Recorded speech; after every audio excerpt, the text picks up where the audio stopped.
It's the golden age of WWE.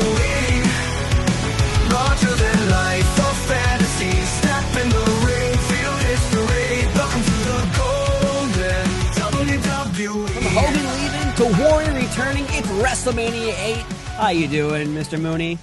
Doing great, and I'm ready to talk about this one because there was a lot happening with the WWE then, and bringing back a lot of memories, taking a look at some of these action that took place in the ring. It's going to be crazy because one of these big rumors about this event was when the Ultimate Warrior did return, it wasn't him because he was so small. And that was the schoolyard rumor for a long time was, did you see the Ultimate Warrior died and they replaced him with someone else to play the Ultimate Warrior? Did you ever hear that weird rumor? Because the internet was not a thing in 1992. Oh, sure. But, and I was going to talk about this. I mean, remember when this was, 1992.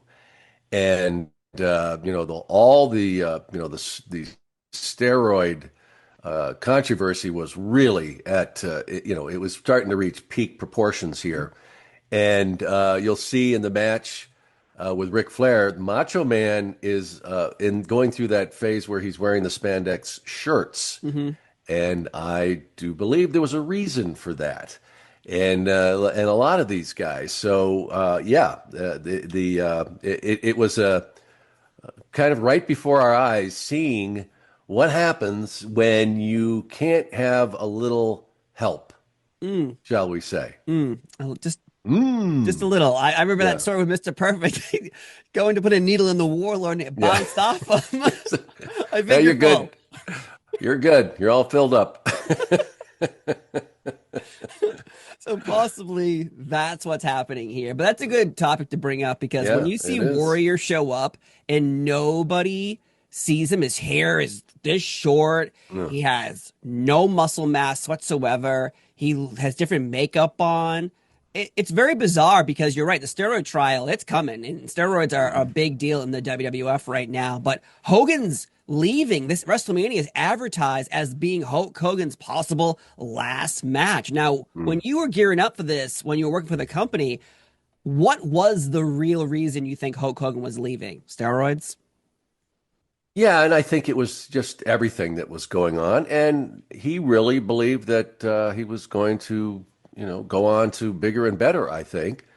But as we know, Terry also knew deep down how much that company needed him. And I think he always believed that no matter what happened, I can still just pick up that phone, which we saw, it was, very true. But, there was a lot happening that besides the steroids and everything, with people questioning Hulkamania in a lot of ways, the whole thing about eat your vitamins and all this, and Hulkamania was starting to wane a little bit, start to wear on people. And I think in some sense that, because it's kind of the old wrestling adage that, you build a certain storyline to a peak and then you go away and they miss you. How can I miss you if you don't go away? So I think that, that had a little something to do with it as well. But I think the overriding factor, though, for Hulk Hogan was that he really believed that there was going to be a next level to his career.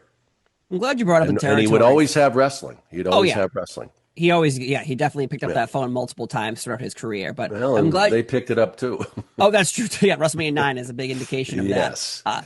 The territories, I'm so happy you brought that up because everyone always brings up the question of like, why did business go down? Why did Hulkamania end? And you just said it perfectly where you have a storyline, it ends, you leave the territory, you go to another territory, you do a kind of a different storyline, you leave that one, you keep going. The WWF is really the first time to prove that there's a company that is lasting beyond territories. We have steady characters that we have been introduced for 7 years of Hulkamania. This is the first time, I think, in ever did we see wrestlers stick around in a spot longer than just a small storyline or a period. Like, do you feel like maybe that's why the business goes down because we don't have fresh audience, we don't have fresh characters because we've had the same ones for the past decade? Yeah, and I think that was all part of, And Vince had realized earlier on that he was going to have to be able to find talent that could replace Hulkamania. But think about it though, as you just said.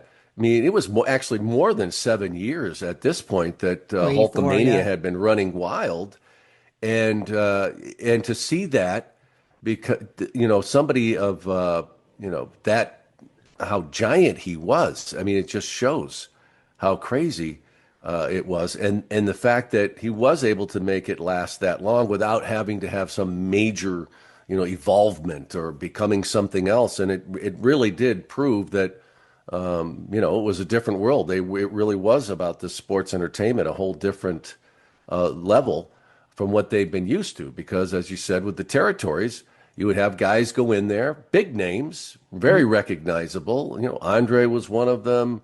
All these Sammartino and all these guys that were huge stars, but they'd run these storylines, and then it would get kind of stale, and territories would exchange talent, and it would give them a chance to go somewhere new, make new money, because of course everything was based on gates, and so you go there to this new territory, and that's how these guys got known across the country. They wouldn't, if they stayed in that one area all the time, and there were some that did, but some of the bigger names, the champions, they would exchange guys and be able to keep it fresh. But the WWE was really, and I'm sure that a lot of those guys that ran those territories said, yeah, sure, we'll see how long this lasts, because how is he going to be able to do this? Because it'd been done the old way for so long, and Vince proved them all wrong. But at this point, it was starting to wane, as I said. It was starting to fade. And he had found new stars. We had, the Ultimate Warrior. We had the Macho Man Randy Savage, who, found great success. But until we've seen a couple since, but at that point in time, nobody could touch Hulk Hogan and Hulkamania. No. And that was certainly the case then. The company was not doing well, and which is surprising when we start to talk about WrestleMania VIII here, that they would choose such a large venue, the Hoosier Dome, and then because putting 60,000+, and we don't know exactly how many of those were comps, but still you had to get people to show up and be there for it. So it's a great testament that they were able to pull that off, because at the time, business was not great. And I remember being at a lot of these house shows, we'd go for TV tapings, and, there was a guy named Bob Collins he was the guy in charge of, the seating, and he was a promotions guy. And you talk about the hardest job in the business. I mean, he would be out there and and these TV tapings would go on and on and on. And we'd have maybe a few thousand people there sometimes. And he would be, through the night as people would go home because their kids had to go to school the next day. He'd be getting people to come and move. Hey, come on, you could sit right up by ringside, to try and fill in on the hard side of the camera to, keep the illusion alive that that was a very full arena. So it was a fraught time for the WWE, no doubt about it, Steve. Yeah, you brought up the gate too, where rumors online is the announced number is 62,167. Now, the rumors is only 47,000 were actually sold, so 15,000 are comped. I find that shocking to believe that online, at least the rumor is 15,000 people were comped. That's an entire arena in some towns. Oh, absolutely. No kidding. I don't think it was that many, but I do believe that they did have to give away a lot. I mean, thousands, though, to try and, fill that place up. No doubt about it. Yeah. And the territory thing before we move on from territories, though, I do want to bring up, like, Vince McMahon would find talent from other places, AWA or NWA, and you'd have $1 Million Man come in, and Hacksaw Jim Duggan and Hillbilly Jim. All these people came from somewhere else first. And so now all the territories have closed. Vince put them out of business. Now there's nowhere to pluck the best talent from anywhere because there's nobody left except for your competition, which is NWA/WCW. Is that really, you think, a problem for creating new superstars? Because now there's nowhere to go to get them. So how do you create them out of thin air? Well, and then also keep in mind that now they're going places and getting guaranteed money, and also not having to do the grind that you have to do with the WWE. And as I said, the WWE at the time had lost its luster a bit, and so it wasn't the emerald on top of the mountain there that you just wanted to necessarily go. Now they had other options, and in a sense, preferred to go somewhere else because they just felt they weren't getting treated fairly where they were, as we'll talk about. Jake was certainly in that situation. Oh yeah, and so for the first time, these guys had other options and leverage, which Vince McMahon was not used to. I mean, just imagine you're this guy that's toiling the AWA and you're Mid-South, and then you get that phone call from Vince McMahon. Oh, and we're going to say, we've got a ticket for you. Come on up here. The limo's waiting for you at the airport. It was a done deal before the guy got off the phone. But this wasn't necessarily the case. And then in-house, you've got all this going on, too, where you got the stirrings of these guys are like, wait a minute, you're seeing these other guys go other places to get money. They're not having to be on the road and be away from their family for all this time. And we'd seen where, like Jesse had tried to organize these guys, and, man, they shut that down right away. And I think these guys really felt like they weren't being represented. They were chattel in a way to these guys and it certainly is the nature of the business. But if I'm going to do that, pay me. Yep. Especially now too. And I love though in wrestling because celebrities have always been involved with WrestleMania. So we have Reba McEntire starting off the show, but Bobby Heenan on commentary is bringing up how Reba must be related to Tito Santana because he says Reba. Oh my God! Yeah.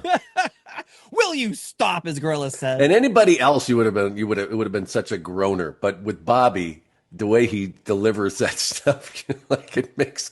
Yeah. Will you stop? Absolutely. Classic. It was so friggin' funny. But the first matchup of WrestleMania VIII is Shawn Michaels versus Tito Santana. Originally, it's supposed to be Shawn Michaels, Marty Jannetty. The Rockers broke up in early January, but we talked about it on our Royal Rumble 1992 show where Marty gets in trouble with the law. So that means he is not here at this event. Yeah. Now, Jannetty was arrested in Tampa for interfering with a police officer while his underage companion tried to enter a nightclub with a fake ID. Oh, by the way, he was also found with less than 1 gram of cocaine on him. Yeah. Marty, buddy, that's a lot of bad decisions all in one night. That's why he was never known as Marty the Brain Jannetty. Like, so many things wrong there before I go out that night, right? Yeah. Let me call my underage girlfriend first. Let me check her. Let me check her ID. Right. Like, how old are you? Which I don't think would have really mattered at the time. It was a different world, but goodness. And I don't know how old she was, but I don't know. Did she have a driver's license? When you show up to the club in braces to get into a 21 plus, that's a problem. Exactly. And then, it, I would think. And then you get involved in a confrontation, not just with, it's not like some doorman. It's scary. It's an officer. Maybe it was an off-duty cop working the door. I don't know, but whatever. Even that is just wrong. And then you've got cocaine on you too. Like, how bad do I want to f up? That I've got one of the greatest jobs in the world. I don't know how much longer they're going to keep me around, but I know this is a good angle. So I could probably get, a good run out of this. But no, I'm just going to throw it in the trash heap in one night and make it. Boy, am I going to make it good. You're going to screw up big, Yeah. I mean, he could have ended up in jail for months. They could have thrown the book at him. I'm sure that that lawyers got involved, and it wasn't necessarily that they were being compassionate, but it was he makes the company look bad. So I think he got a suspended sentence and house arrest or something like that. But Why? what can you say? Yeah. And time again, it wasn't like he hadn't been given chances and just didn't learn. And we've had this discussion before, Steve, that how talented I thought that Marty Jannetty was. Same. I felt he was, certainly on the same level of Shawn, maybe even better initially. Mm-hmm. And, I agree. And it just, the demons got him, and because there's no reason why he couldn't be a legend and helping guys in the WWE become great superstars instead of being kind of an afterthought of what could have been. Yeah, you have Shawn Michaels training NXT wrestlers, the future of the WWE, of Marty Jannetty doing Marty Jannetty things, and it's sad that this happened. But Shawn Michaels, he starts off WrestleMania VIII in the match. WrestleMania IX, he actually kicks off that event as well, where he was also supposed to fight Marty Jannetty, but Marty Jannetty got in trouble again, so he fought Tatanka at that event. So it's just not working out for Marty anytime soon. No. But for you, in the time in the WWF, did you ever hear how the first match of any event was very important to get the audience into it? Or is that just a wise tale like we've heard over the years? No. That was always the philosophy. And I remember in those meetings, because, we would have these, all hands on deck, we'd have these meetings. Everybody was there that was involved with anything that was going on, and it was very organized. And I just always remember Vince talking about the second those, that's, the whole thing where they would jack the audience up, and Howard would go out there and count them down, and so they'd pop when we hit. And part of that, something like, it might be a dark match coming in, but no matter what it was, first match that was on the pay-per-view, even the warm-up match, same thing. If they didn't, they would make those really great matches because they wanted people ready to go. They wanted that energy. They didn't want it to have to start once we hit air. They wanted it to have already started. And and Vince, I remember that vividly. And I also remember him always saying, nothing can go wrong. And I love that about the way he went into it. Now, we all knew that things went wrong. Of course. Yeah. But the philosophy of it that, and I've carried it in me to this day, that it just makes you always prepared. That it's in the back there that something wild can happen, and what are you going to do? And I've tried to pass this on to other people that I've worked with. Like stupid things like like you're doing a live shot, which I've done thousands of them. Of course. And I've always been old school. I've still, even back then, I would have notes, but I'd do bullet points on a legal pad and have them in front of me in case everything just blew up. I still knew that I had somewhere to go. And that philosophy came from Vince McMahon. Wow. That nothing can go wrong. If you always have that in your brain, you're not just going to go, and run off camera. You're going to figure it out. And so, that was always part of those events. But yes, absolutely, that energy, you wanted that energy level that the second you hit it, if you're at home and you're sitting in the living room, you're going, God, I wish I was there. It was, again, when Tito Santana comes down first and his music hits, the crowd erupts. They're interested in the El Matador character. I know some people say, oh, I don't like that version of Tito. I love all versions of Tito. But I do too. And it also put him over big time, more than any other time. He gave him a character. He was no longer dressing in the Strike Force gear from 1988. Like, he finally had something going on for himself. And, he was a former Intercontinental champion. And I love Tito. I love Tito. And I was so happy when I was at WrestleMania last year. I got to see him, and he hasn't changed a bit, and it's so down to earth. And so I was very happy to see him in a match like this, and it shows you the trust that Vince had in him because they at this point Shawn's going to have a solo career. And they are very excited about it. They feel like he can definitely pull it off. But when you're going to go out there, and this was really, one of the first big matches that he would have, that they would trust to have Tito Santana out there, an incredible professional, and was going to make it a good match, and that Shawn would have that confidence out there, having somebody like that, a seasoned veteran who was going to take care of him, and Tito did. Here's a fun fact, too. At the next pay-per-view, SummerSlam 92, Shawn Michaels takes on Rick the Model Martel, both Strikeforce members. He fights on back-to-back pay-per-views. By the end of the year, Shawn Michaels is the Intercontinental Champion, taking on Bret Hart, who is the World Champion at Survivor Series 1992. So that's just only 2 pay-per-views away, which is great to see. But moving on, Undertaker versus Jake the Snake Roberts. We don't know the Undertaker streak exists yet. He only beat Jimmy Snuka at WrestleMania VII. But he's now fighting Jake the Snake Roberts, who is one of my favorites going into this pay-per-view. But unfortunately, this is the last time we see Jake until 1996. Jake the Snake Roberts wanted to transition into being backstage, creative, booking. Pat Patterson recently left the WWF for, they say personal reasons, but if you go online, there's a lot of deep stuff going on right here. Oh, yeah. Yeah. That's another conversation someday. That's a 2-hour podcast. Yeah. Because Vince McMahon denied the request for Jake to take over Pat Patterson's position in the committee for doing creative. Well, Jake is pissed off. He demands his release.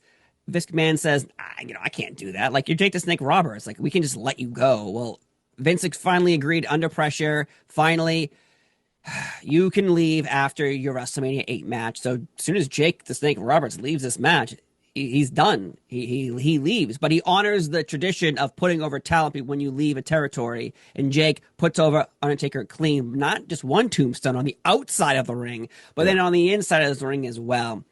Man, talk about a sad moment. Like, for me, it was very upsetting to see Jake leave. Like, for you in the company, were you shocked that Jake the Snake Roberts, he wanted something so bad that he put his foot down and he's gone?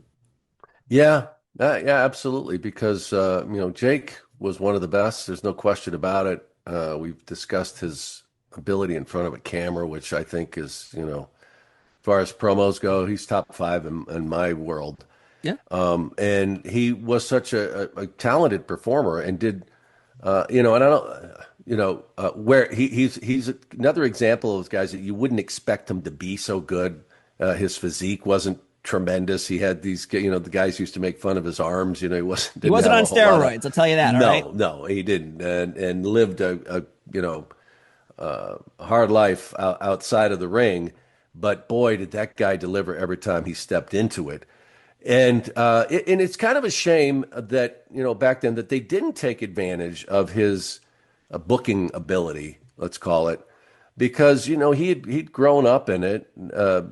And was really good about coming up with stuff to make things work, and I think he would have been a really great booker. Same. So I don't really know why. I mean, okay, so Vince thinks Pat's coming back, fine, but why not add to the? Yeah, I mean, you see the writer. That at some point, I don't know how many writers they had, but basically that was that triumvirate. And Bruce was gone at the time, if I recall correctly. Yeah, he was. And so I would have thought that you need all the help you can get. And then you've got somebody, it's the same thing with Randy, where they put him in the broadcast booth. But Jake could have been all of that and also been, I think, a really good booker. Now, you don't know that until they get down to actually doing the job. And I know that, Ted DiBiase has told me that he had also been approached about doing things like that. And he said, for me, I could do everything. Everything I could work out. I could, storylines, whatever that. He goes, but trying to do it for someone else or doing it, he goes, I was awful at it. He goes, I just knew it. I couldn't do it. It was, like trying to play the guitar left-handed or something, to him. And so we don't really know, but to have that come down to it, and we talked about this as well, the ages of these guys, and I just for fun kind of looked up where these guys were age-wise back then, and most of them in their late 30s, the big time stars. I think Flair was 42 or 43. And, at that time, you're over the hill. Yeah, like you're a grandpa. Like, you're still wrestling? Well, we know what that is like today. And the physicality and how to remain in good physical shape has changed. But, this is where these guys are thinking, okay, I need an off-ramp. And maybe some of it was because they were tired of it. It was a very difficult life to be on the road and to maybe be corporate and get on the jet and be and then step into the ring once in a while if you had to. That's probably a pretty good idea. But it's just funny to me to think about where they thought that these guys were done. We got a couple more years out of it. It'd be great. That's 38, man. Yeah, I don't know. Yeah, and you see the real changing of the guard here. We'll get into it, but when you talked about Jake, that the Undertaker has only been with the company for a very short period of time, and look at how he's progressed. And when Jake departs, it's the Undertaker who becomes the new locker room leader and remains that way for the next few decades. Yeah. Which is, but he was his progression, his ascension is pretty amazing. That when he gets there and he's just really basically still in many ways a green kid and just catapults and handles it all very well and just keeps getting better and better and better. You make a good point there because the storyline too heading into this event with Jake Undertaker really is because of Ultimate Warrior being fired. Like originally you had Jake teaching Warrior the ways of the dark side to take on Undertaker. Well, turns out Jake was just turning heel, and then Warrior's out. Well, shit, what are we gonna do now? Let's go fight Macho Man. Well, we need Undertaker to also be involved, and Taker turns babyface by Jake just staying a bad guy. And it's so strange to think that this man who just a year before was ripping the cross of Hulk Hogan's chest and trying to bury people alive in body bags, and now he's like, oh, little kids are cheering him instead of crying. What a transition, right? Oh my God, yeah. And it was another lesson of characters and they're not always what they seem in many ways. And also you got to respect the fans. They're going to tell you how they're going to receive this person, and you better listen. They did. Because at times they would try and force it, and time again you'd be reminded that that's why they come, and if you don't listen to them, the success will not follow you. And especially because Jake tries to hit Liz and Macho Man with a steel chair backstage, and Taker's the one who just shows up out of nowhere, grabbing the steel chair, stopping. She's like, wow, he saved a woman. He saved Miss Elizabeth and Macho Man. Oh, this is so, yes, I will cheer for you. Yes, I will buy your foam tombstones. Yeah. Those are some strange toys. It's just so sad that Jake ends up leaving, going to WCW, having a okay run with Sting, even trying to have that snake situation happen again, like how he had it try to bite Macho Man. Well, this time he's holding it and it tries to bite him. It's not biting him. He's holding the snake. He's like, oh, it's biting me. Not the same quality of Macho Man being eaten alive by a king cobra when you put an X up. A very pissed off cobra. Well, you slap a snake in the face, I don't think it's going to be very happy. No. So either way, it was just sad to see Jake leave, and I imagine with Taker taking over as the locker room leader, things certainly changed backstage for the better, possibly. But after that, we have Bret the Hitman Hart fighting Roddy Piper for the Intercontinental title. Remember, Bret Hart was secretly negotiating with WCW in early '91 as champion, so they had him lose the Mountie. Well, the Mountie loses to Piper, and now we have this match. This is known to a lot of wrestling fans as being one of the greatest matches of all time, especially for Bret the Hitman Hart. Before we get into the details about blood and all that, for you, we've talked about Bret Hart versus British Bulldog being one of your favorite matches and one of your favorite events. Where do you rank Piper and Bret Hart on this list of best Bret Hart matches? Oh, absolutely right up there. Because they're, and when I've talked about matches, I always think of the backstory to them. Yeah. And then also what's involved. They're their history, and this was flat out a tremendous match, and a course in fan psychology and reacting to crowds, and just two incredible pros. And also there was this connection. And Roddy had this way about him because I think he was such an effed up child and had, this run of, where he had no idea what he was going to be, and ends up in wrestling and all this, and always looked out for the underdog, I think, in a sense. And so there was this connection, and he had known, known the Hart family and strong ties to them. There was even rumors that they might have even been related because Stu Hart grew up in Saskatoon, and so did Roddy. So they would call each other cuz. And Roddy knew what was going on in the business. I think in some ways he was privy to what they were unsure about Bret, and he was on a mission to make this a classic and put this guy over. Like, I almost think in some ways Roddy looked at it as, if this is my last match on earth, I am going to make this the best ever, and I'm going to show everybody how it's done. And that it was a masterclass in that. Everything about it, just the way they work together, of course, the big thing that stands out, and I think a lot of people remember, was that Roddy had Bret in a very vulnerable position, and he has the bell in his hands, and he's thinking about, I'm going to take him out, and he's, and it's just, God, you just feel like he's going to do it. He's going to do it, and then he's looking, he's hearing the crowd, and he's like, I'm not listening, and then he's going to do it, and he's going to do it, and then what does he do? Throws it aside. Yep. And then Bret comes back and then pins him. Just great stuff. And as I said, the whole psychology of it. And it was, seeing that. And I went back a few times to look at that. And I just, that whole scene with the bell, to me, just summed up how great Roddy Piper was. The way he's going to do it, guy. He's going to do it, and God, he just can't get that out of his head. Yeah. He's like, damn it, I love that moment. Yeah. Yeah. So, I mean, overall, yeah. Did I say enough about this match? No, I love it. I loved it, and I love those two. So I'm biased to probably in a lot of ways, but I think that, as you said, a lot of people agree with this.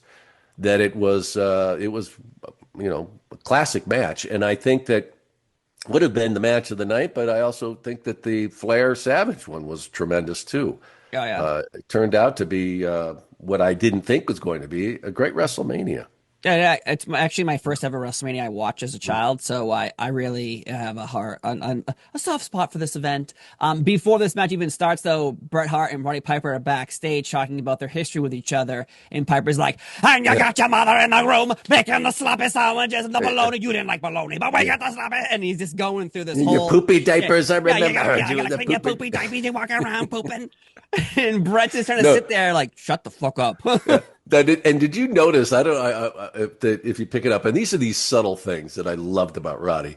As they get going, Gene's getting the interview going, and you see Roddy, who's getting up on his toes to show that he's taller than Bret. That's what I'm saying. Like, you go back, folks, and look at that, and you're going to see at the beginning of that he stays up, he gets up on his toes, so he's going to be high, he's going to be taller than Bret Hart.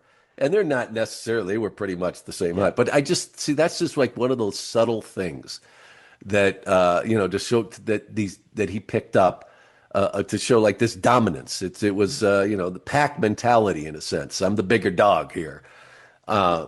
Just classic. The visual, too, when you hear Bret Hart's music, you don't really see the entrance that much. Like, you see wide shots of it, throughout the night at the beginning. But when Bret Hart comes out, there's this huge long shot of Bret walking down, and you notice, damn, that is a long, long way to walk to the ring. At the WrestleMania, they give you these little rings to get to the ring because it's such a long way to go. Bret walks. And I'll never forget that moment of just seeing Bret Hart, his like smooth leather jacket, slapping hands. It's a nice visual for me personally, but in this matchup, the finish is quite one of the most original moments that we have seen duplicated over the years. Piper has a sleeper hold on Bret Hart. This is his finisher. Like, it's over. Bret Hart cannot win this. But Bret kicks up the turnbuckles. 1, 2, 3, kicks himself backwards over Piper, but Piper still has a sleeper hold on him. 1, 2, 3. Piper accidentally pins himself with Bret Hart's body on top of him. And that was one of the most genius moves ever. They didn't use that again until 1996 at Survivor Series when Stone Cold Steve Austin took on Bret Hart at the Madison Square Garden. It's like Bret held that one in for years because we know Bret is a perfectionist and he doesn't want to reuse things. He didn't reuse it for 4 years. Like, it's an astonishing finisher, but there's blood in this matchup. Bret Hart accidentally gets busted open in this matchup, and it makes everything even more intense, especially that belt moment you're talking about where he's going to hit him with that bell. Like, is he not? But Bret's on the ground. He's bleeding, and it's a moment. But Bret Hart convinced Vince McMahon it was an accident. He didn't actually bleed. He really got busted open the hard way. Now, do you think Vince believed him, or Vince was like, God damn, that was so good, I'll pretend it, I'll believe your lie? Yeah, I think it's the latter. And I felt that way about when that happened, that Vince, so he couldn't, it had to be an edict within the company because then everybody would be doing it. So it was like this, no blood, no. But, these guys had been around long enough, and Bret, as you said, was this perfectionist and knew that what it would add to this match and felt it was necessary. And I think that, absolutely. Like, Vince was not an idiot. He knew. And as we saw, apparently, Bret didn't talk to Ric because we got to see a little more color later on. But Vince absolutely knew. There's no accidents out there, really. These guys, and especially when you have blood. And so it was definitely that I felt that Vince knew what they did, but he had to play along and say, all right, it was accident, sure. And as we saw, later in that matchup with Flair and Savage, they felt it was necessary too, which it did add a lot to that. But you couldn't have this open thing for open wounds on a regular basis because then there's nothing special about it. And when it happened, because they would say that, you'd hear it in the dirt sheets and all this other thing. I'm not saying they made it public, saying nobody's allowed to cut themselves. But, it was just kind of this out there that, that you're not supposed to do that. So when it would happen, people would really pop because they're thinking, whether or not Vince knew it or not, but, it's like, well, maybe it was an accident. Maybe, he really bashed him into those metal steps or, So you had that out there. So the answer to the question, of course, as I go on and on, is that, I think Vince knew it. But, everything had to be an example to everybody else. So, it's kind of that message of don't even think about it because, we'll let it slide this time, but boy, not ever again. This is funny, like not ever again, and then 2 matches later. Yeah. Like, that's it. And I remember thinking that night, going, "Oh boy, they didn't talk to each other," like. Well, because if he told them that if each one told each other they're going to break the rules, and they tell their friend, they tell a friend, and suddenly Vince like, you're all going to bleed tonight. Yeah, and I'm sure there was a little meeting afterwards with the agents, and everybody like, guys, really, 1, maybe 2, and then we're starting to think that nobody's listening to us. So it's so funny you say that about not talking, because I remember seeing some matches or even Royal Rumbles where it's like, all right, I wear blue tights, I wear blue boots. Who am I fighting? This guy. He's also wearing blue tights and blue boots. Like, did you guys not talk before this match? You guys look exactly the same. Yeah, but mine say like R on the bottom of my boot. That's right. It says C. It's different. I got spangles. He has no spangles. Yeah. It's different. Like, no, you look exactly the same. I'm just happy we talked about this matchup because it seemed like the past like 10, 15 years, everyone's discovered this Roddy Piper versus Bret Hart match. For a long time, you're just told that these certain WrestleMania moments are the ones you're supposed to look at. You know, Warrior and Hogan, or WrestleMania 1, or Shawn Michaels jumping off a ladder WrestleMania 10. Like, these are the moments you're told these are WrestleMania moments. Like, see this? No, I think Bret Hart versus Roddy Piper is one of those matches where, like, it for a long time was forgotten about because just it wasn't brought up on WWE TV. You had to go find it yourself. And I'm glad people have found it. But next up is this 8-man match I really want to break down for a second. It's Big Boss Man, Virgil, Sergeant Slaughter, and Hacksaw Jim Duggan taking on the Nasty Boys, the Mountie, and the Repo Man. Now, I don't know about you, but like last year, Sergeant Slaughter was in the main event of WrestleMania VII. Now he's in a 4-on-4 match at WrestleMania VIII. How do you think Slaughter felt about going from main eventing as world champion to being in the mid-card 4-on-4 match? Knowing Bob, that he was happy to be there. Okay. No, honestly, I think that, I just heard from Sarge. Nice. I'll have to tell you about it off camera. off camera, but I love Sarge, and anyway, you have to know Sergeant Slaughter. And think about what, Bob came from the beginnings of wrestling, really, during the time of the territories and making nothing and, reaching these heights that he did with the G.I. Joe stuff and peaks and valleys. But, he was always appreciative of everything. Now, that's not saying he wouldn't stand up for himself, which he did. And, business, but he'd had, tremendous run, and it's kind of like, where do we go with them right now? But he's still on that stage. So, sure. Do you want to be in an 8-man tag team match? Not necessarily, but you're still getting the call. You're still part of this. So, sure, would he have liked to have been in a more marquee matchup? Absolutely, but I think that he's you're thinking I'm still in the mix, and who knows what's ahead, and so I don't ever remember hearing any complaints about that at the time, and you're part of WrestleMania. There's a lot of guys that didn't get the shot and that were on the roster. Good point. It's just funny, not really funny. It's just more weird that a year ago, Big Boss Man's fighting for the Intercontinental title at WrestleMania 7. Virgil's fighting for the $1 Million Championship WrestleMania 7. Sergeant Slaughter's the main event. Hacksaw Jim Duggan, I'm not sure he's even on that card. Nasty Boys win the tag team titles at WrestleMania 7. The Mountie is just in a filler match. Repo Man is not a character because he's still in Demolition and Smash. It's just the golden era of wrestling. These 8 characters are a big part of it in different aspects and different positions and different people.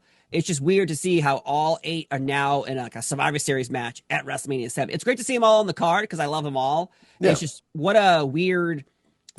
We're going down a little bit. Like these guys were your big stars a year ago. Now it's like, okay, well, in a year they won't even be at the company. Yeah, it is. It's as we've talked about before, that it's an opportunity to get these guys out there and still show that they're a big part of the company. It's a chance for them to get a decent payday as well. But I like that they it was a way of just showing their appreciation for what these guys did. But it was a very odd pairing all the way around to have these 8 guys together. It just made no sense. And it was all right. But I'm not a big fan of these anyway. I don't like the big multiple tag team jams that they put out there. But like I said, I'm just happy whenever they would get those guys out there, they'd get a shot to be on the stage like that, to be at WrestleMania. There's thousands of others out there that would never got that opportunity. And so I'm sure every one of them appreciated it.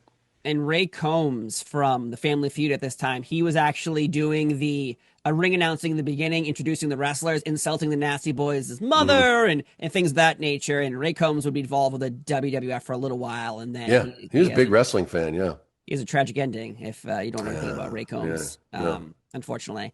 But after that, we go to the Macho Man, Randy Savage. It's the WWF Championship against Ric Flair. The storyline heading into this is Ric Flair is saying that he used to date Miss Elizabeth, and they have pictures in the WWF magazine. According to him, those are real. Well, they're photoshopped. He just photoshopped himself over the Macho Man in all these photos. But also, Ric Flair is saying at WrestleMania VIII, he's going to show on the big screen at the Hoosier Dome, naked pictures of Miss Elizabeth will be hanging above the rafters. Bobby Heenan at the top of the show, WrestleMania VIII kicks off. He starts off looking like this. and Grill's like, "What are you doing?" And he's like, "I'm looking for the pictures." For those pictures. So no pictures eventually show up. Now, we have talked about Macho Man being upset about Elizabeth being an itsy bitsy teeny weeny yellow polka dot bikini, which is really just like bloomers. Yeah. How do you think Macho Man even was feeling about the idea that we are going to promote this event and this match based on naked photos of his woman? Yeah. And even the idea, I'm sure they, of course, said, well, no, we're never going to have something like that. We're not going to have, with the blurred out stuff. Oh, shit. But just the insinuation, I know that Randy was not comfortable with this angle at all. And they played it up, and it generated a lot of heat. And Rick certainly, did a great job with it. But Randy, I know for a fact, was not real excited about this. And I think about it, what they were doing then, because they did do the doctored Photoshop things, with like him and Liz together. Could you imagine what they could do today with AI? Yeah, I've seen like Tupac join the NWO. Right. I've seen lots of stuff. So, but even then, it wasn't a great angle, I'm sure, as far as Randy was concerned.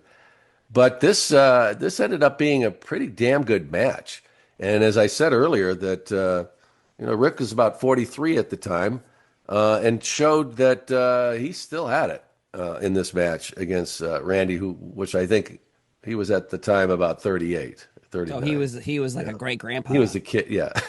That's right. According to Vince McMahon and everything that happens here. It's just crazy to think that you're running, you're having problems with steroid trial. The news is covering you like crazy about all the bad decisions you're making as a company. But this storyline for the world title, your championship, is going to be surrounded by nude photos of one of your women characters.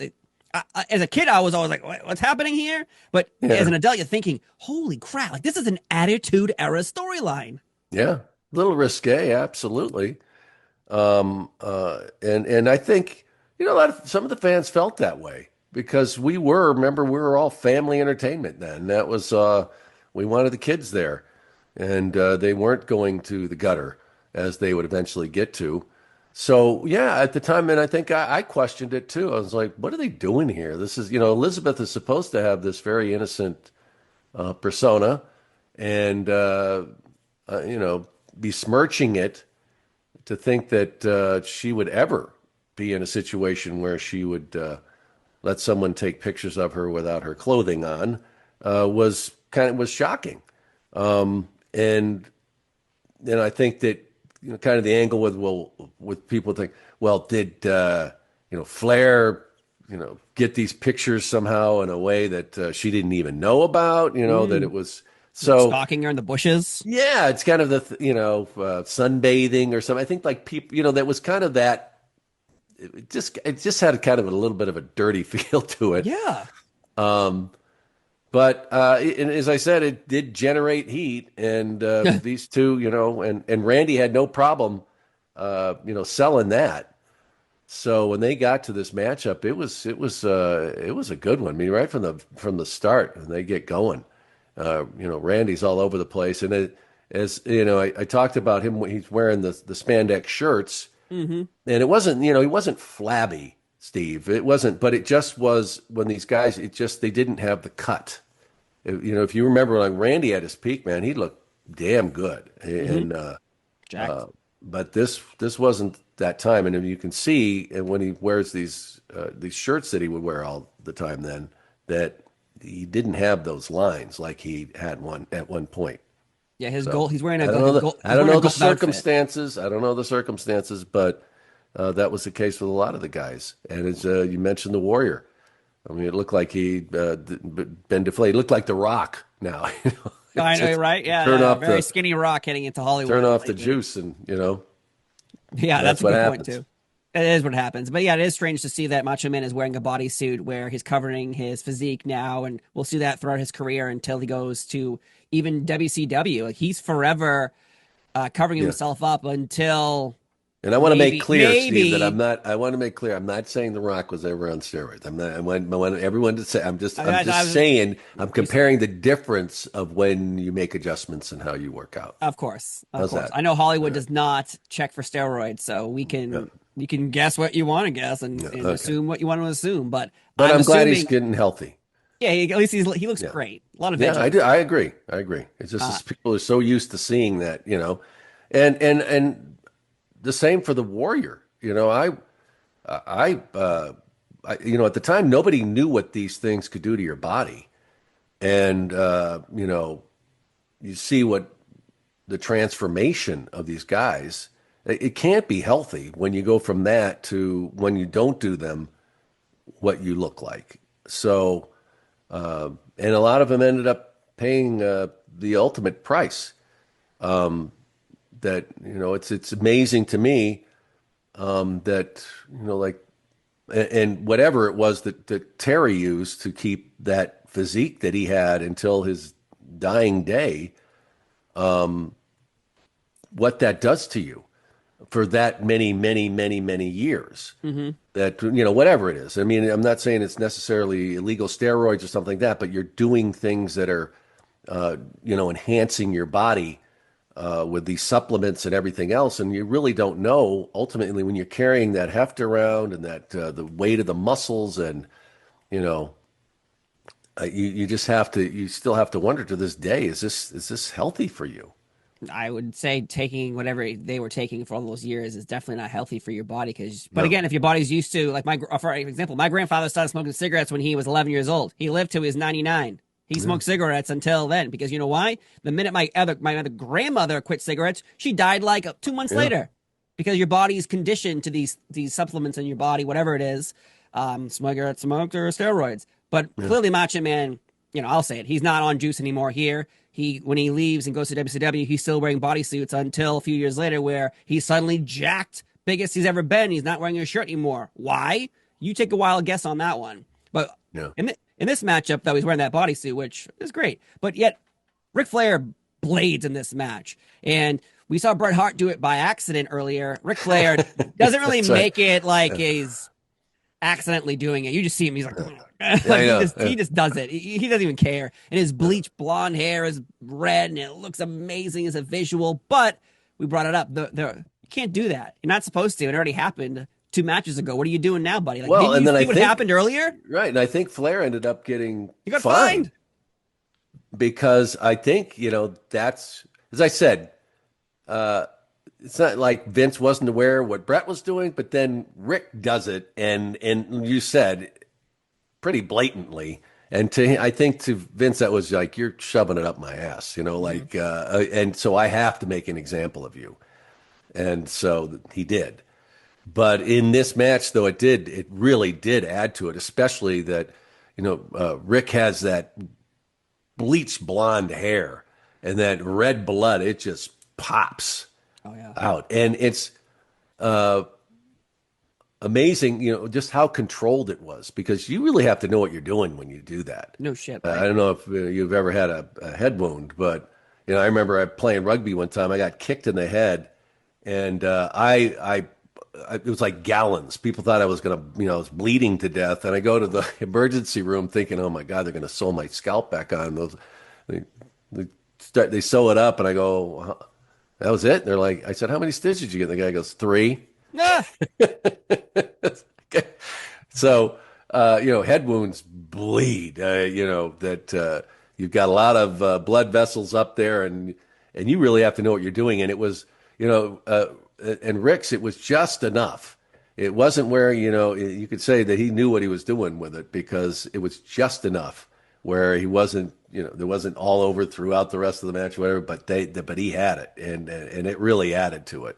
it looked nice, and it looked great. Again, amazing match, probably the match of the night if you want to argue with Bret versus Piper, but it's certainly some of the greatest, because again, this is a time where Macho Man always has good matches. I have never seen a bad Macho Man match, no matter if it's short or long, and this one is perfect. He wins the world title again, the second time winning the belt, and at the end, though, he's getting beat up by Ric Flair and Mr. Perfect. They're attacking him. Elizabeth is running down. And I always love the producers, like the referees. They're like, no, you can't go down there. They're stopping her. But she gets in the ring, and Flair grabs her by the face. Again, he is covered in blood, grabs her by the face, and kisses her with his bloody face. She has a little blood on her face as well. Macho Man gets up, attacks, and, he falls out of the his ring. mind. But that was real. Like, Miss Elizabeth has been slapped by Jake the Snake Roberts this Tuesday in Texas, where assuming nude photos of her are circulating somewhere backstage. Now she's being manhandled by Flair, a bloody man kissing her. Like, MVP to Miss Elizabeth. Damn it, right? No, she earned her paycheck. That was for sure on that one. And, Steve, watching this, and I got emotional watching them together, and I kept thinking, like, what is it with the two of them in the ring? And it was just the realization of what was happening between the two of them in real life. It was just kind of they wouldn't be together much longer after this, but thinking they're both gone, and it was such an incredible time that what they had created in the WWE at the time, and to see them together, once again conquering, the foe, and realizing that it's the two of us. It really was for me, and maybe I was just being nostalgic from that time in my life too, but I had to stop watching it. So it just reminded me of the magic that they had. As toxic as people may have thought that relationship was or whatever, but I don't question for a second that Liz was Randy's love of his life. And I know that he found happiness later with someone else, and I'm glad that was where he was in his life. But I don't ever question that she was it, and I believe it was the same for her. Yeah, again, these two had magic for as long as you can remember. The Golden Era, it's always Macho Man and Liz. They were not together for a little while. They got back together at WrestleMania VII, and beautiful moment there where he was supposed to retire. And now here we are a year later, he's in the world title. So that's funny about wrestling too, is like, a year ago he retired. Well, now he's the world champion in the WWF. That's why I'll never believe retirement storylines, angles, John Cena's last match, things of that nature. Like, I don't believe you, because I've seen too many times where I've been lied to about it's your last time, and then you're at the Royal Rumble or you're at WrestleMania. But you're right about the magic between Macho Man and Miss Elizabeth. It's great. It's created a lot of core memories for a lot of people. Yeah, but Macho Man, and it was a great match too, and it was a great match, and as it had been planned, it was supposed to be Hulk Hogan and Ric Flair, and it just didn't work for whatever reason. They did have matches at house shows and just didn't, for whatever reason, didn't get over. But this one certainly delivered, and so I think as far as the choices go, I know everybody wanted to see the classic matchup, but as far as this one went, they absolutely delivered. Ric Flair was fantastic that day, and so was Randy, and kudos to Elizabeth as well. I'm glad you brought that Ric Flair Hogan situation up, because we did a whole podcast about it. But in reality, it is shocking that we didn't get Flair and Hogan, which is this dream scenario in your brain at WrestleMania. But yet we did get Macho Man versus Ric Flair, an amazing matchup. We never would have gotten this match between Flair and Savage and how good it was if we had Hogan and Flair involved each other. Yet, would it be bigger, like star power wise? Maybe, but things might have changed if we didn't have so many scenarios. Like Hogan and the steroid trials happening. Hogan's going to leave for a little while. Like you can't have Hogan and Flair. What, Flair's going to beat Hogan, then he leaves. Yeah. It's a hard sell. We did a whole hour podcast about that. We'll definitely put that down in the description for you guys to listen to. Should listen to that one too. There's a lot of good stuff in that one. Oh my God. Yeah. It's endless. But do you think always the plan was Macho Man versus Ric Flair? Because you do have a lot of Sid and Hulk Hogan interactions at the Royal Rumble in '92. They had interactions. They teamed up at Saturday Night's Main Event. They had that fake press conference. Like there's a lot of, we might think Flair and Hogan's going to happen, but there's a lot of things building and pointing us to Sid versus Hogan instead of Flair versus Hogan. Like, do you know in your brain maybe like when they decided, okay, we're not doing Flair and Hogan? Well, I think that as always, because so many things would change, that they always had like kind of the backup plan A, plan B. And let's see how these develops. You would see, almost working two angles at the same time, and to see how it plays out. And you certainly had the ability to do that. You could have beef with more than one person, right? So I think that, and as I said before, that it's see how the fans, they're the ones who decide when it all comes down to it. We always saw time and time again, they would try and force something and you can't do it. And so I think that they were waiting to see what kind of reaction they would get. And, Sid and Hulk were basically the next best thing, and the other angle wasn't working. So here we go. Yeah.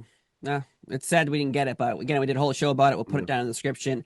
Up next is Tatanka versus Rick the Model Martel. They will not leave each other alone in 1992. They wrestle at Survivor Series 92 as well.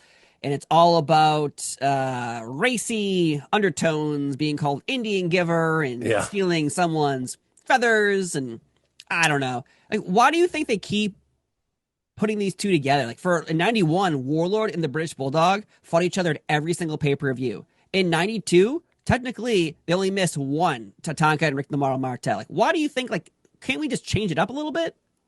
Yeah, you would think. It just was like, it felt like lazy to me in a sense, but they see guys that work really well together, and they just keep locking them up.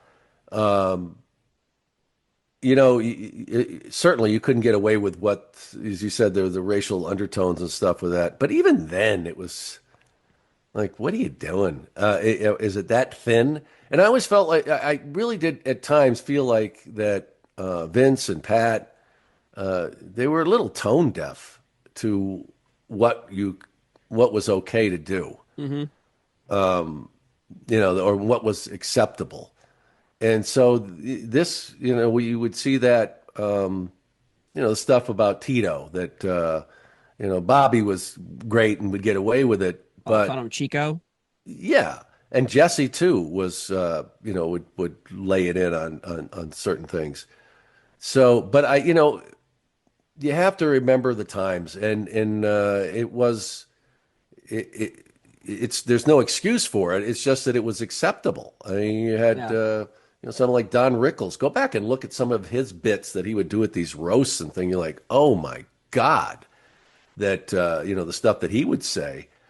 But it was perfectly acceptable, that people just said, well, okay, it's comedy, it's being spread about everybody, they're not picking on one particular ethnicity, right. So I guess it's all right. I remember they used to have the Polak jokes, that was, well, come on, why didn't people think, my God, that's terrible, but they didn't. The times. So yeah, it was a sign of the times.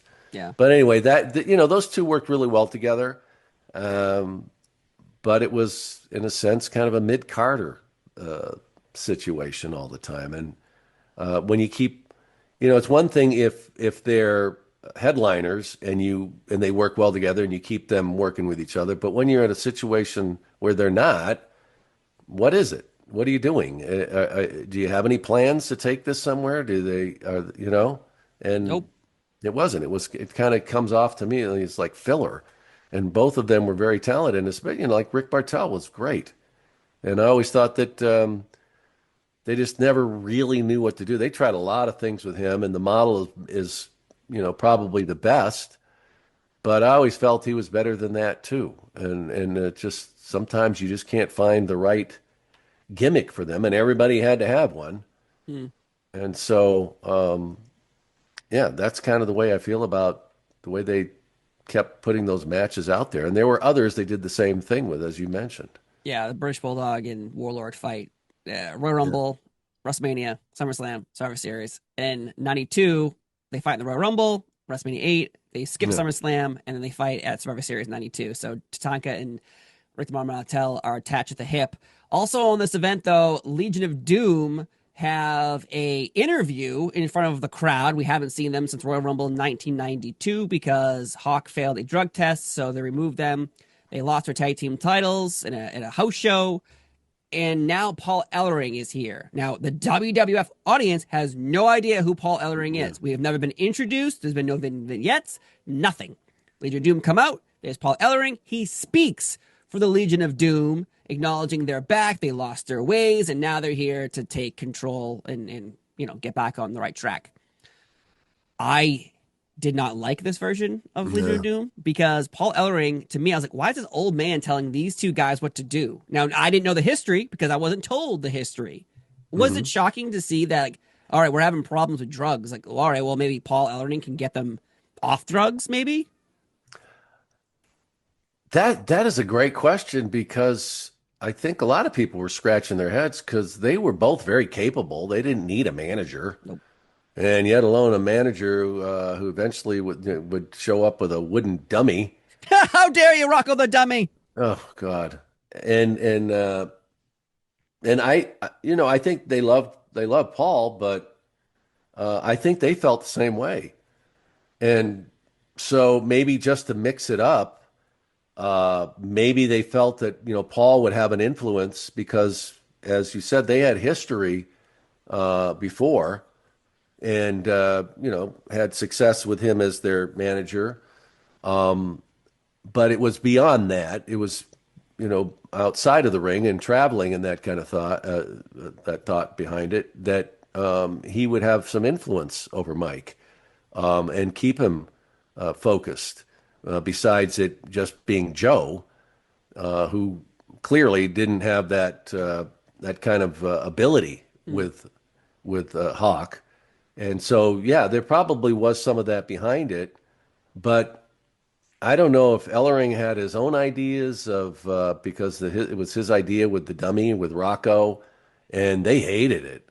I don't know why Vince ever bought that. Like, why would you the meanest, nastiest two gnarly superstars, and you're gonna have them with a manager who's a ventriloquist? I mean, he has a newspaper to keep smacking it. It made no sense, and I just remember thinking this is not going to end well. This is not going to go well because this is ridiculous. It's absurd. Just let them be who they are. But I think that there was some of that it was someone else that could keep Mike in line and try and keep him focused on what they were supposed to be doing because, they were a union. They had to be together to make it work.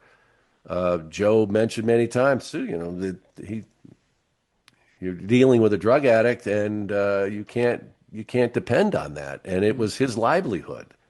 So I think that was part of it.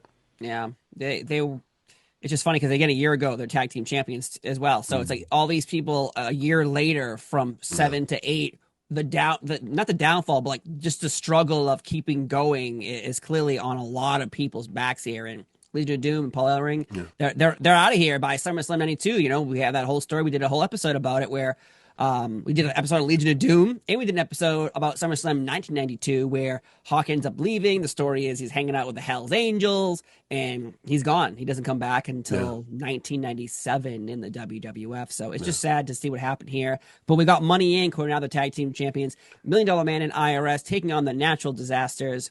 And this is, you brought up Tatanka versus Rick the Model Martel. There's a lot of filler after that world title match. Like, there's no big storylines like Tatanka and Model, the tag team titles, Owen Hart and Skinner. Like, how, for you, I have no problem with any of these matches, but for you, who was there with the Rockers and Powers and Glory and Demolition and all these teams, like, how far has the tag team division fallen? Pretty far. And I wanted to say overall, you made a good point about, like, you use LOD as an example of how things had fallen, but I think it was kind of, encapsulated the entire company of where it was, that it was in decline, and it would get worse for sure. That it had to go down for it to come up. And I just think it was this, exhaustion after all that, that wave of everything, and it just peaked, Hulkamania and all of that. And at some point there's a break. And that's what I felt that was happening. It was, the perfect storm in many ways with everything that was happening. And I think, a lot of the superstars, a lot of these guys had been with the company through it all, and now there was this kind of exhaustion in there, and people worn down, and not that many newcomers coming in to, pick it back up.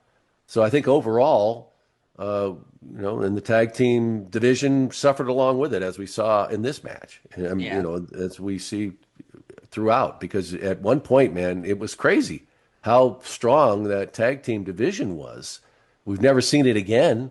Never. I don't know how many tag teams we had, but everybody knew them. They were household names. Well, if you go look at the 1987 and 88 Survivor Series, when they have all the tag teams in elimination matches, there's so many tag teams, they cover up both sides of the ring where the camera can't even shoot through them. Yeah. That's how many teams you had, and that's how many prominent, Killer Bees, Rougeaus, Strike Force. It's just Powers of Pain. Like, it's an endless list of amazing teams. Natural Disasters win the match by countout here at WrestleMania VIII. Count out. After this, though, we go to a 1 minute and 36-second match. It's Owen Hart, who is in high energy, but now he's in a singles match against Skinner, the Alligator Man. Owen Hart comes down to the ring, does a backflip, gets black goo spit in his face, but then... Oh, yeah. Yeah, it's disgusting, and he somehow wins the matchup, and it's very quick. It's very easy, and you can clearly tell things are running amok. They're running out of time. Like, all right, just get this in and get this out. Why put this here? Remains a mystery to this day, Steve. Owen Hart was a really and talented guy. He's another example that they just never really knew what to do with him. And I'm sure, it was probably a longer match originally, but they started to run out of time. And I'm sure that's sometimes that's what it is. You got this other match you got coming up with Hulk Hogan and Sid Justice, and I don't know. You've got it's all the timing of it, and you got to make sure you've got enough at the end. It's like timing a newscast, as you would know. Oh yeah, very well. That it's almost divided into segments, and you got to be at a certain place. Not everything goes according to time, and I could not believe if they said it's going to be a minute something match and boom, it's over. But I don't think there was a way to save this. So I'm glad it was that short, to tell you the truth. Same. I don't know. What was that supposed to be? Was it supposed to be tobacco juice or what? But yeah, I believe that was, I think he's supposed to be like, maybe he was chewing on alligator meat. I don't know. Cause he was a hunter, but he was for tobacco. Sure. And he spit in his face, and then he just rolls him up 1, 2, 3 under 2 minutes. It's very quick because they're doing interviews backstage before this matchup. So out of nowhere, the camera just appears on Owen Hart, who's on the top rope. He does a backflip, gets spit, and then I'm like, wait, is the match up? Like I remember as a kid being like, wait, is the match happening right now? Like what? We just abruptly showed up. There's no music. There's no nothing. It's just here we are. But now here we are at the main event. Hulk Hogan versus Sid Justice. After this matchup, Hogan's gone. Sid Justice is gone. Warrior's here, and so is Papa Shango. But there is so much to talk about this matchup. Now, Hulk Hogan leaving. Now, they air this segment where Vince McMahon actually interviewed Hulk Hogan on the March to WrestleMania. It was like a special the week before, getting you all excited for this WrestleMania. And Vince sits down and they have all these memories of Hulk Hogan behind him against Andre and Warrior. And Vince is very sad. He's like, is this the end of Hulk Hogan? Is this the end of Hulkamania? And he's like, well, I don't know, brother, but, I think it is. Even the beginning of the show, the intro is, it's a double main event, and will it be Hulk Hogan's last match? And he poses, over the Hoosier Dome. Heading into this, were you told by the company, this is Hulk Hogan's last match? We have to promote it that way? Well, they didn't say this is his last match, but yes, they did say we will promote it this way. And, to have that sense of this is maybe your last chance to see Hulk Hogan in the ring. I mean, that makes absolute sense. I get a kick out of watching that interview that, it was supposed to be like a 60 minutes kind of feel to it, that Vince interviewing Hulk. But, he's asking these questions like, is this it? And I just look at like Hulk and no, he's working here, but I just feel like he's going, is Vince setting me up here like to, that I'm going to be gone, like probably. Yeah. They're both playing each other in front of each other. They're playing plus in front of each other. Yeah, it's a work both ways. Yeah. But it's just kind of uncomfortable, because it's like it's one of those the fantasy reality. Like, where are we in here? Between the two. There's a lot of truth going on in here. And they're getting their shots in a sense, and these little mind games. But that's why else? Why wouldn't you not play it like that? That hey, this could be it. How many retirement matches have we seen? And 4 months later, the guy's back. So we can say whatever we want. This is it. Never going to ever do anything else ever again. And gee, hey, nice to see you again.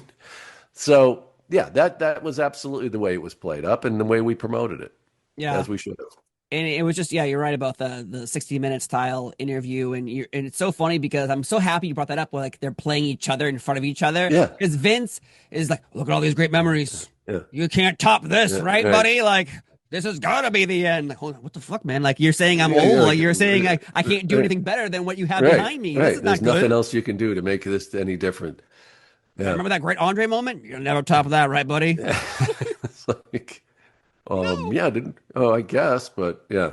I'm fighting Sid next Sunday. Isn't that great? Like, yeah, that's great, but never better than this, right? Like, shit. And I think that Vince even knows too that's not a great matchup. I had to play it. It's the Hulkster, but I don't think we talked that Hulk and Rick wasn't going to happen, but I wasn't excited about Sid and Hulk either. No. So, I wasn't either. It made no sense. And it was kind of a debacle match anyway. And then of course the whole thing with the late entrance by Papa Shango, which just kind of summed it all up as to what that match was.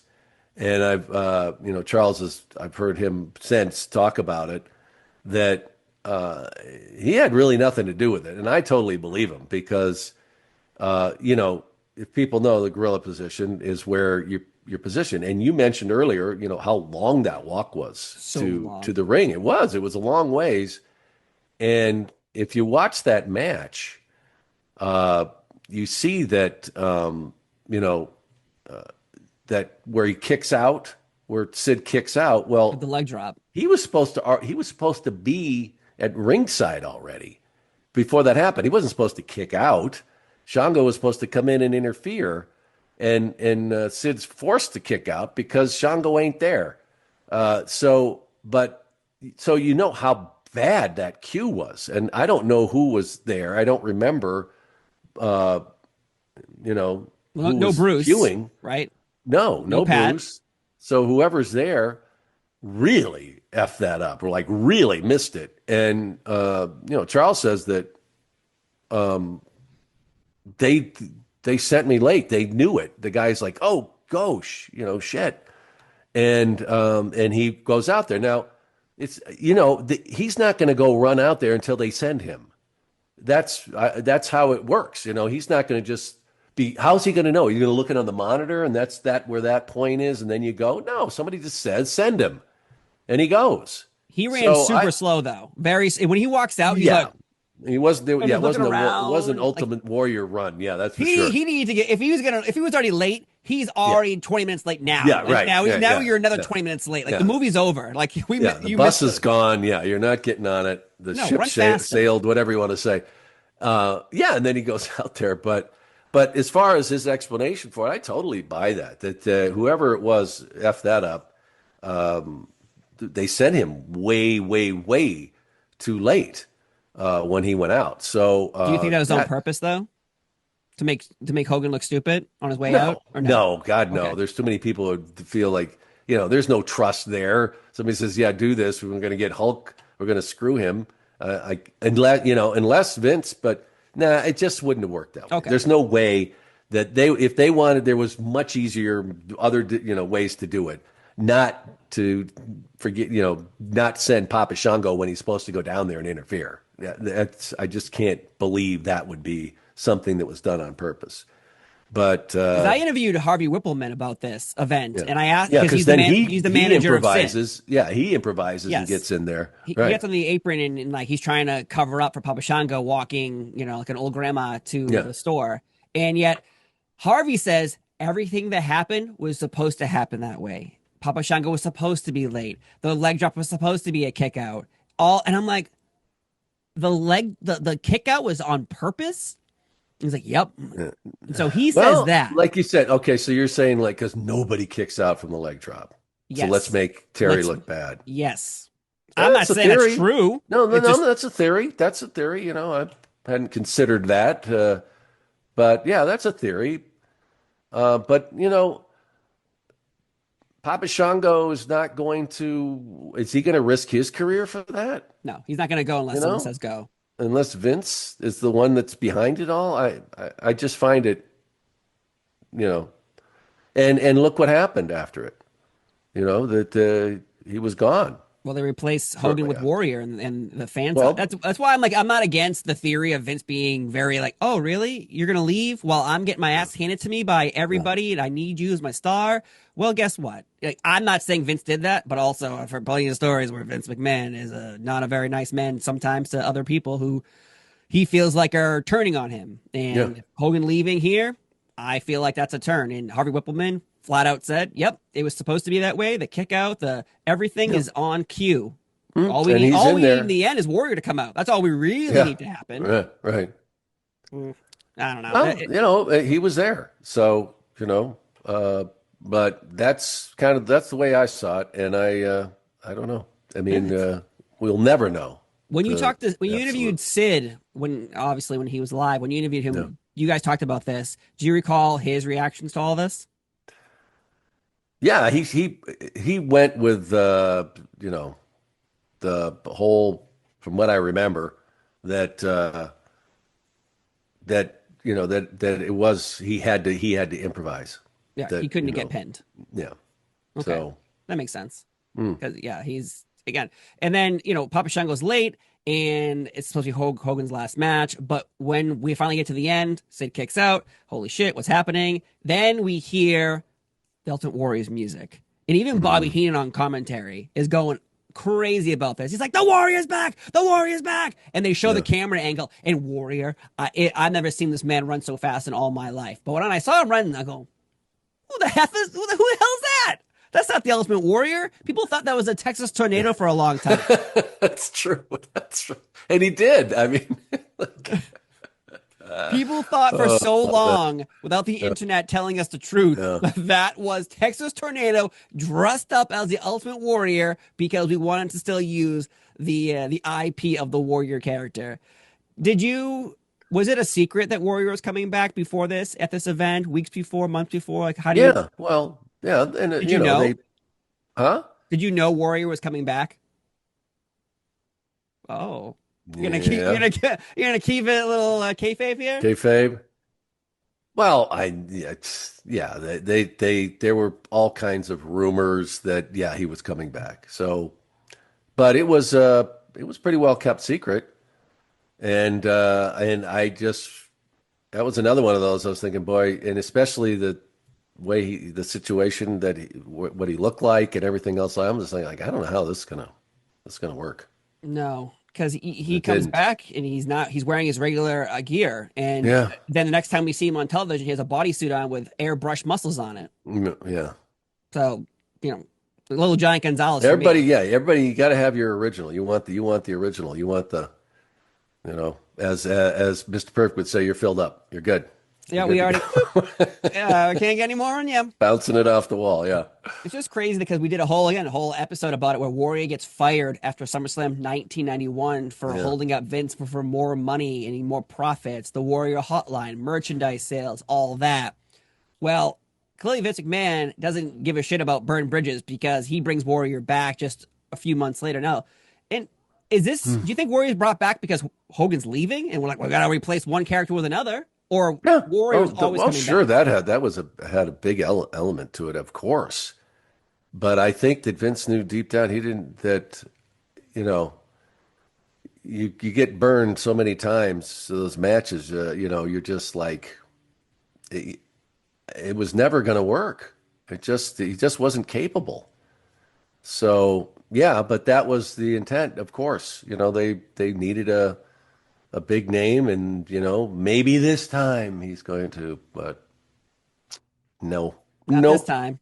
Because nope. he gets fired in November of Yeah, 1992 when he was fired for HGH use, and we talked about that as well on the Survivor Series 1992 podcast. So there's a lot of Warrior being fired content here on the Golden Era yeah. podcast, but it seems to be that every time we think we're going to believe in him one more time, is it just too much too soon for someone like Warrior? He's just got so much, and he didn't I don't know. He didn't think he could handle it and he thought, oh, I deserve these things. When in reality, maybe you just wait out a little bit and you will get that Hulk Hogan money, or he had to put his foot down because he wasn't going to get it no matter what. Well, I think initially that it was all that, you know, too much too soon, but then you know, uh, he was put through a lot of situations and should have learned those lessons.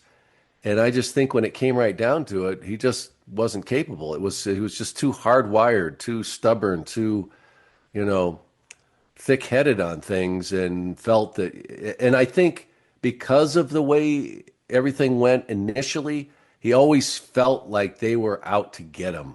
They Hmm. weren't really behind him and giving, you know, they needed me and it wasn't like this genuine they want me to succeed.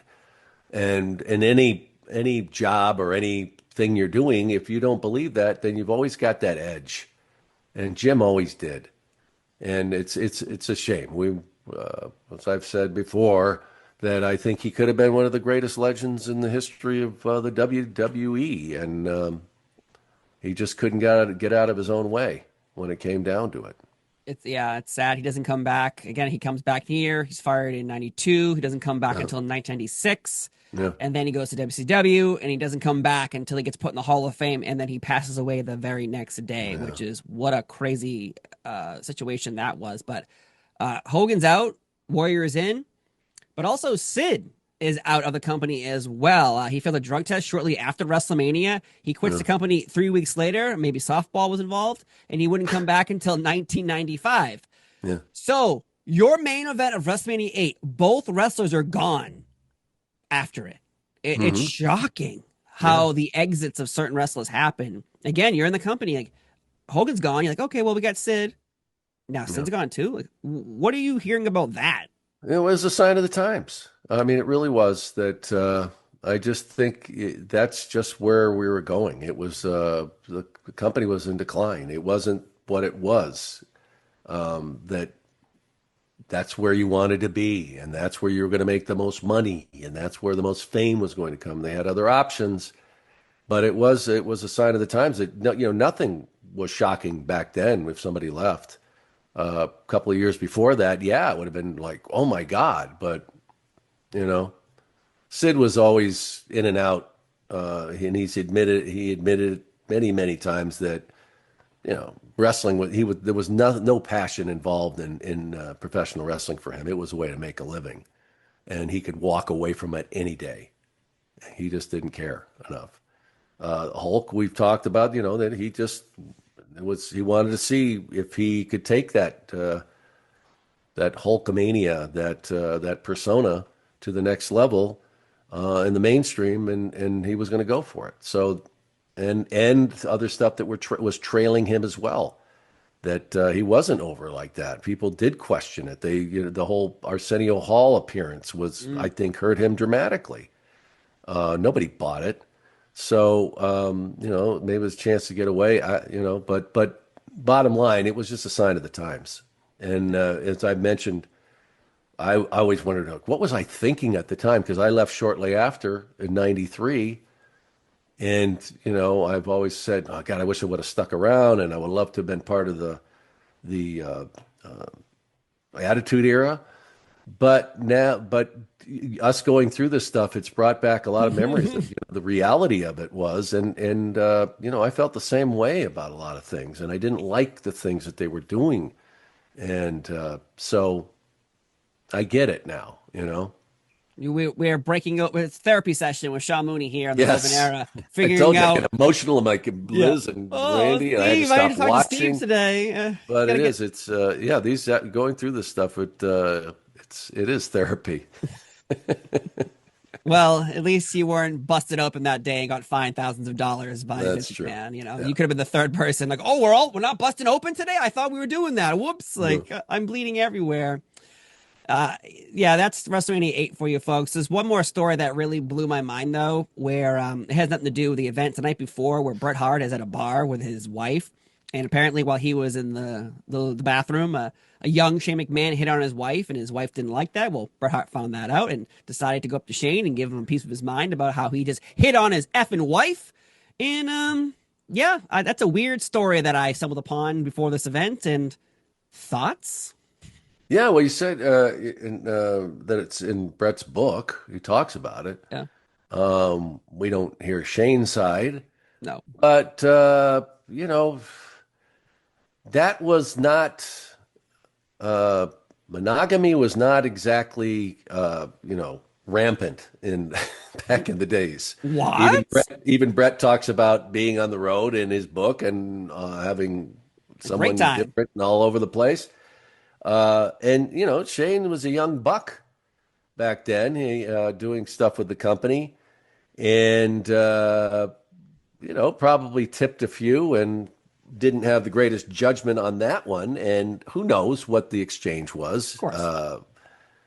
But apparently Julie, Bret's wife at the time, was offended by it, and Bret didn't take any disrespect from anybody. And so he straightened that out quick, apparently, and shoved Shane up against the wall and said, "Dude, you don't do that." And I'm sure Shane got the message. I'm sure he pissed his pants that day. That's why a lot of wrestlers, I think Jake said it once, where that's why you don't bring your wife around the boys, because bad things can happen without you even knowing. And here's a perfect situation. And why do you think Randy, they always said that Randy basically locked Liz away. He had her with her, and that, that had to be tough too. Although,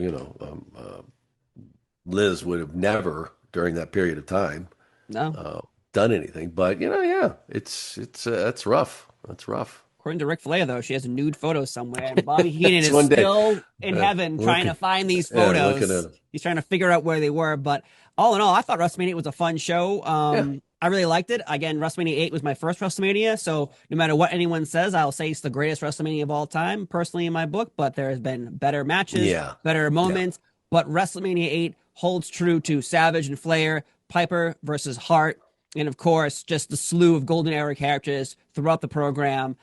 Just a weird ending of is that Warrior? Is that not Warrior? Yeah. And even Hogan being shocked, like he's oh my God, he's back, and they hold each other's hands, and the fireworks are going off. That's the last image you see, and it was a very strange moment for the Golden Era because Hogan's out, Warrior's back, and then eventually Warrior's out at the end of '92, and we are off to the new generation and then Attitude Era, and a lot of changes are happening in the company. But Mr. Mooney, thank you again so much here in the Golden Era talking about WrestleMania VIII from the Hoosier Dome. I'm Steve Fall. He's Sean Mooney. Have a wonderful day, and we'll see you next time. Bye-bye. It's the golden age of WWE.